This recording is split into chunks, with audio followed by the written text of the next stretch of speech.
Hello everyone. Thank you for watching us. I'm very excited that we are able to do this presentation of the exhibition during this difficult period of time. I think art shouldn't stop. I think critical thinking, artistic creation shouldn't stop. And I'm very glad and thankful to Kunstmuseum Basel for this collaboration that we could make it happen. Besides of this art project, as Philip Salza just explained, we last minutes, more or less, we tried to develop very big events, public events, and I'm very thankful for that. So let me make a little bit of an introduction for the people who doesn't know my work before. I studied political science and Greek literature before, and I'm very into observe what is happening in the world. Not only where I am, it's also where is it, what's happening globally, actually. So for someone who is into politics, the word post-truth is not that different, it's not that unknown, but for many people who are not into politics, post-truth is a word that they don't know. So I had this mission to include this word in the vocabulary of the people, because I am surrounded with people who are in struggle, who are in difficulty to not understand what's happening in the world. We have a lot of politicians, we have a lot of institutions who are just talking, but they are not doing anything. And people, they just don't understand. They feel like they are not heard. And at the same time, they feel lost, actually. There is an emotional solitude inside of individual cocoon maybe, but also it is something very common. So from the beginning, when I received this prize, from the beginning my proposal was, let's make an exhibition about post-truth. Post-truth, as Philip Salza explained, it means the facts, the scientific facts, the reality, shared truths, they are not important anymore. The important thing is individual feelings, actually. So according to these feelings, people who are in power positions, they continue to protect what they are used to, actually. So post-truth is a very important word that we should understand, because if we want to fight, if we want to change something, we have to first of all understand with what we are dealing. We are dealing with post-truth. So as the first work of this exhibition, I wanted to put a compass to find a direction, because I feel in my observations we have globally, we are lack of direction. So for that I wanted to put a person in the water, in the nature, which is turning by the force of the nature, but at the same time unable to find a direction. It is a person seeing inside of the water. It is maybe even that so far, but it's also maybe people, they didn't care about it. So as you see, it is a very rough aesthetic. For people who might notice my previous works, they would maybe compare and understand that it is very different from my aesthetic. Because for the water, it is also my first water sculpture. I wanted to make something totally different, as if it's a new dimension, as if it's a new planet that I'm visiting. So I wanted to have this giant person, maybe swollen with the water, and looking for a direction. Sometimes it's stable, sometimes it's not. So yes, let's go to the next work. So the next work that I would like to present, it's also at the cover of this exhibition, that there is a protagonist, there is a person standing up, hands up, and there is a gun behind of it. As you might see in the TV, not maybe at the moment, but it will come, we hope. So there is a character which is all the time walking with a gun behind of it. In my general work projects, I try to pay attention to the gestures. And I try to underline this gesture. Here, the gesture, the mimic, is having this gun behind of us. As we know, humankind, one itself, it cannot look at its back, but can always feel this pressure. And there is this gun, there is this threat, there is this menace all the time, and even permanently pushing you to go, I. And one of the important things in this video is what the protagonist is pronouncing is I. For me, according to my research, it's one of the pronunciation that people, they do when they are in the panic mode. After maybe saying mama or mother or something, but I, it's a global way to show the panic. But here in the video, as you see, the person, the protagonist is in a I don't know, it's in a hypnosis somehow, because this pressure is all the time there. In the society, we are bombarded all the time with the data. Individually, they tell you, you have to be beautiful, you have to be successful, you have to be happy. But at the same time, nobody tells you how it is happening. They just propose you some fake ones, like if you buy this car or if you buy this house, you might be happy or something, or if you have this job, you might be happy or something. But is it everything about happiness? So, or when the person takes its own decision, their own decision to say, okay, this is my life, I decide by myself. So maybe we will find the answer of this question at the end of the exhibition. Let's see. But this work is all about this pressure, the permanent pressure. So let's continue.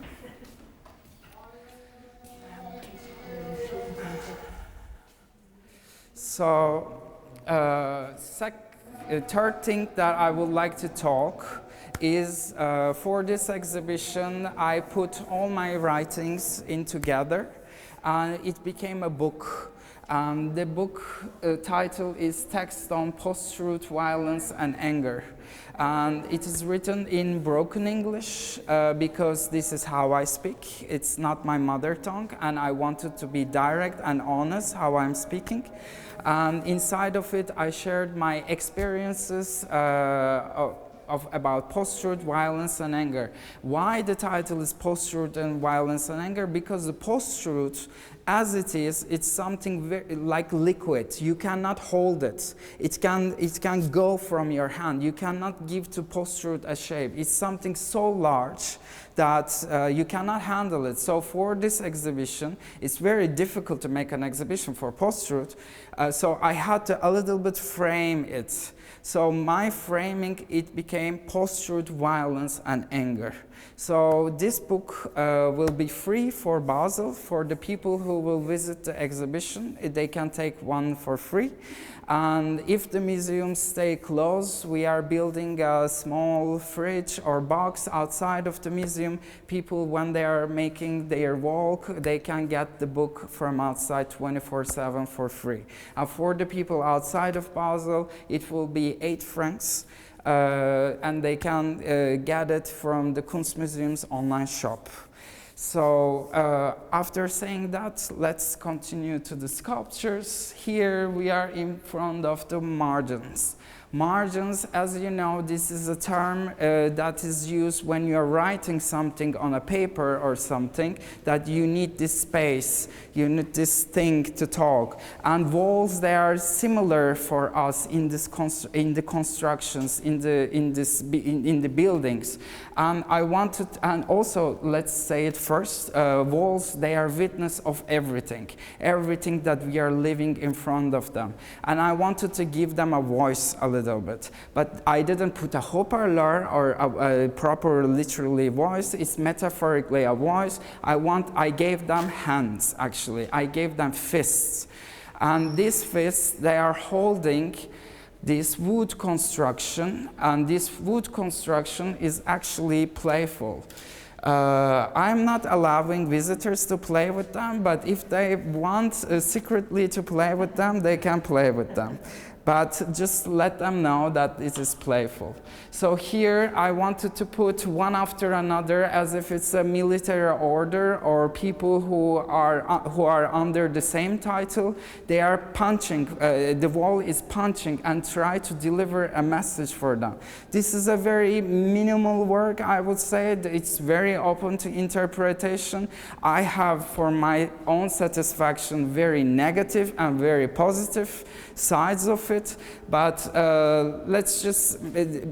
I would like to let people to make their own story, but I would like to underline one little detail which is very important for me. There is a black band over here, and this is, you know, there are two types of hierarchies. There is one horizontal, that everybody is equal, even though statues are different, everybody have the same space and time to communication, but there is also vertical hierarchies. And here in this vertical version, I am proposing this black band that normally we are closing the people's eyes or censoring people. So maybe let's go to the next room.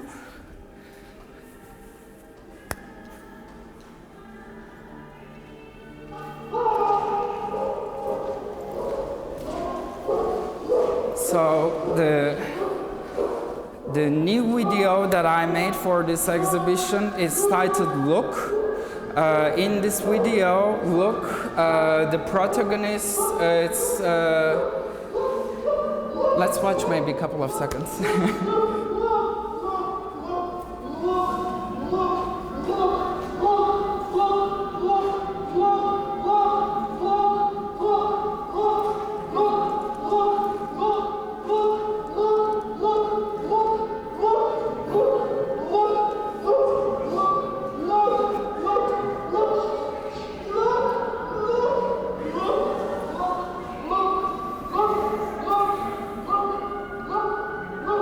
So we can silence it. So the idea behind of this video was, as you know, we are bombarded with data every day from mass media and social media and in the daily life in the streets, that with the publicities or with any type of communication, we are bombarded with data, and human biology has a limit to digest this amount of information. And we don't know what to do, what is correct. We are incapable to make the fact check. Nobody teaches us how to do a fact check. Nobody teaches us what is the truth. We have a lack of confidence for the resource of information, actually. And here in this video, look, the protagonist is trying to show something, really pointing something very important, like saying, look, look, look, but at the same time, the camera, as you are filming right now, the camera is not turning and showing this important thing. So I try to question in this video how our information is selected, but at the same time, this emotion in the individual level, that I am an angry person and I am surrounded with angry people, and this anger, we don't know how to charge actually. Any medium that we might find, maybe like I'm trying to do right now, we try to underline the importance of this, the truth-telling, and maybe the coexistence together. And yeah, the person in the video is getting angry, more angry, angrier, and yeah, the saliva is coming out because the importance that it's trying to point, it's beyond of its own mask, social mask, what it was used to seeing by the people. It's going beyond of its limits a little bit. So the next work that I would like to show is here, the black balloons. It's called Breakneck. Here we have different types of black balloons. Before going to do explaining this work, I would like to explain why I selected balloons. Because the idea was coming from a political point of view, let's say. As you know, we are divided in communities. There are so many communities, and all these communities, they are staying in their bubble. There's a community for LGBTQ rights, there is a community for trans rights, there's a community for black lives, there's a feminist community, there's black feminist community, there's queer feminist community, there's X community. We are divided in all these communities, and each community is fighting for their own rights. And I believe we've been separated. I think this separation somehow brought us to a certain point that we start to not care anymore what is happening in another community. I don't want to say something wrong over here, but I think it's very important to comment on that because we are really separated from each other. I think the biggest failure of the left wing is this separation, that trying to giving right to each individually to the people, distribution of this is your right, this is your right, this is your right. I think this was a very big mistake, but I'm very glad that it's been acknowledged right now, that we are working to bring people together. But also this is one of the reasons how the right-wing people, they stayed in power, they erased so much in the world because they didn't divide people. They always kept this giant community. However, in this balloon exhibition, in this balloon installation, as I said before, this anger inside of these communities, inside of these balloons, there is this anger. It's grow, but also the balloon significantly, it's something that can pop up and disappear in a second. And I wanted to put it on a corner as to show that it is invasive. It can swallow us with time, actually. And it is important to also for the people who visit the exhibition that you see these fingerprints a little bit. There is this human touch on that. It's not that synthetic. It's not that plastic. By the way, it's not plastic. It's nature. So in this room, maybe let's say the last thing for the baby tank over here. I don't work since 4 or 5 years with mattress, but before that I was working a lot with the mattress that I was finding in the streets. Mattress is a material that, everybody is sleeping on it, dreaming on it, having nightmare on it, having sex on it, get sick and even die. They are charged with stories, actually. So I made 5 years ago this baby tank, and I made a tank family at the end with the teenager tank and 2 giant real size of a war tank with the mattresses. So here I wanted to bring this baby tank to show that something dangerous, when it's small, it can be cute, but when it will grow, it can eat you. It can destroy you. So we have to very much pay attention when we are doing fact-checking. We have to also pay very much attention to the resource, to the beginning of the situations, that we don't let it happen. So maybe let's go to the next room.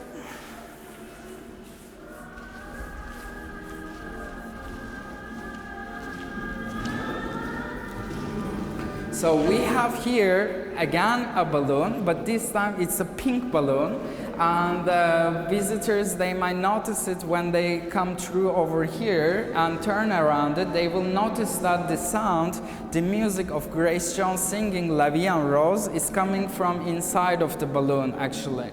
It's again the same reflection of this community reflection.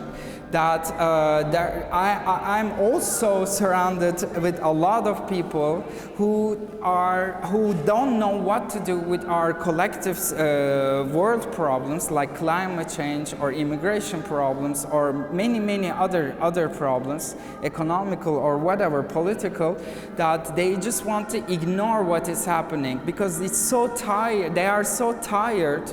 Because they have lack of a direction where to go. They just want to watch stupid stuff, read stupid stuff. They don't want to enlarge their vision or get into something to make a little bit of change. Actually, there are two ways to read this work. Actually, one is a criticism. People who are in a pink bubble. And in this pink bubble that they just think like there is no more tomorrow, life is pink, you know, like Grace Jones is singing. On the other hand, I really want to underline that this balloon can pop up any second. So let's continue maybe here. And as you saw this jacket on the protagonist with the gun and the first video, I is walking, I wanted to put this sculpture over here to just underline. I prefer the video than the sculpture, by the way, but I needed to put it over here, but, because it is very important that people, they see this gun is fucking plastic. It is plastic. The fear that people they have in their back, that they are scared permanently, they don't know what to do. It's just the fear that they have in their brain, it is the social pressure that everybody has to follow an order, and this order actually is an illusion.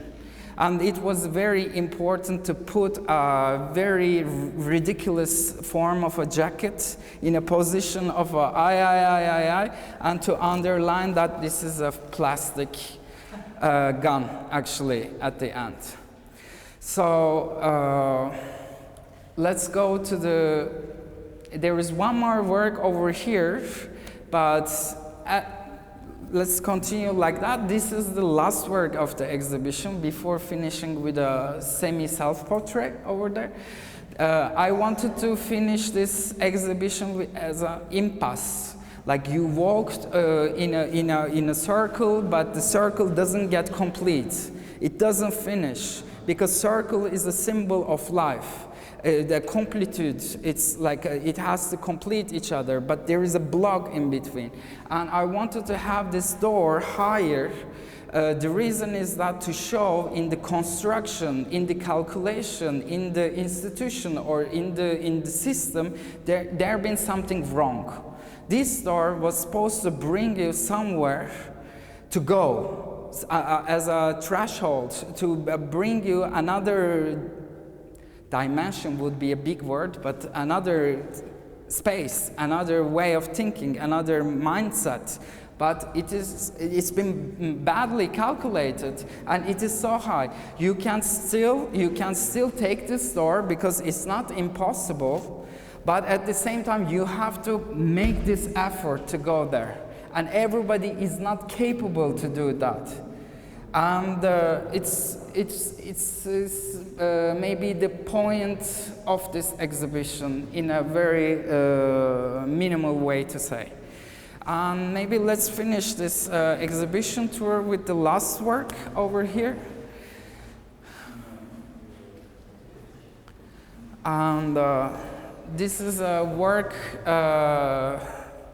sans titre. Untitled work. It's a belt that I made last year. For me, I wanted to make a figuration of human body, but at the same time I didn't want to use human form. And let's say this belt is the center of everybody. It's put in the center. It's to measure, but at the same time, it is symbolically it represents the Western world, the Western rules who is running the world at the same time. Even though you want to be part of something, it will always gonna hold you. Even though you don't want to exit, you will always be part of the system. And it's a little bit of a self-portrait. It's here looking to what's happening around, but at the same time, it's passive. It's a very passive sculpture. It's at the same time what we are going through, right? Today, a lot of young people, they are making manifestations in the street for climate change, and the governments and the people, they don't do anything.